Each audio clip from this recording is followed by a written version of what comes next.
একটা গাছের ডালে একটা ঈগল পাখির বাসা ছিল। সাথে ঈগল পাখির কিছু বাচ্চা ছিল। আর ঠিক ওই গাছের নিচেই একটা মুরগি ছিল এবং মুরগির কিছু বাচ্চা ছিল।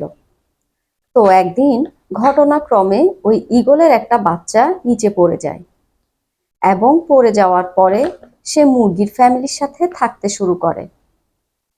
তো মুরগির ফ্যামিলির সাথে থাকতে থাকতে সে মুরগির মতো খায়, মুরগির সাথে মিশে, মুরগির সাথে এদিক সেদিক যায়।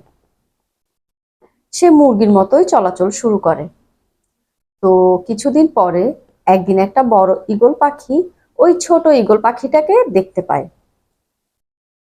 দেখার পরে সে ঈগল পাখিটাকে বলে, আরে তুমি তো ঈগলের বাচ্চা, তুমি এরকম অ্যাটিটিউড করো কেন, মুরগির মতো হাঁটাহাঁটি করো কেন? ছোট ঈগল পাখির বাচ্চাটা বলে, আমি তো মুরগিরই বাচ্চা, মুরগির মতো চলি, মুরগির মতো ফিরি। বড় ঈগল পাখিটা বলে, আরে না, তুমি ঈগলের বাচ্চা, ঈগলের মতো চলবা। তখন সে ছোট ঈগল পাখিটা বলে, না রে ভাই, আমি তো মুরগিরই বাচ্চা, মুরগির মতোই চলবো। তো ওই বড় ঈগলটা কি করে, ওই ছোট ঈগল পাখিটাকে সাথে করে পাহাড়ের উপরে চলে যায়।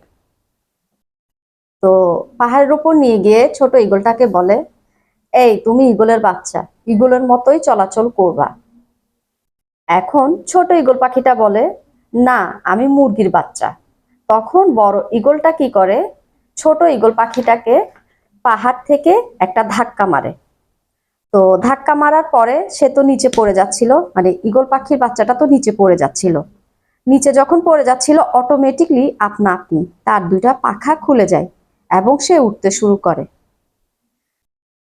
তো তখন যদি ওই বড় ঈগল পাখিটা ওই ছোট পাখিটাকে ধাক্কা না দিত, তখন কিন্তু ছোট পাখিটা কখনোই উঠতে শিখতে পারতো না। তো মূলত এই গল্পটা থেকে আমরা শিখলাম, আমাদের লাইফে বা আমাদের জীবনে ধাক্কা মারার মতো একজন মানুষ থাকা দরকার। কারণ ভালো তো অনেকেই বাসে, কাছাকাছি অনেকেই থাকে, আহ সুপরামর্শ দেওয়ার মতো অনেকেই থাকে, কিন্তু লাইফে এমন একজন দরকার যে আপনাকে শুধু সুপরামর্শ দিবে না, আপনার পাশে থাকবে না, আপনাকে ধাক্কা দেওয়ার মতো একজন দরকার। কিন্তু যে মানুষটা আপনাকে একটা ধাক্কা দিয়ে কিন্তু আপনার লক্ষ্যে আপনাকে পৌঁছানোর চেষ্টা করবে।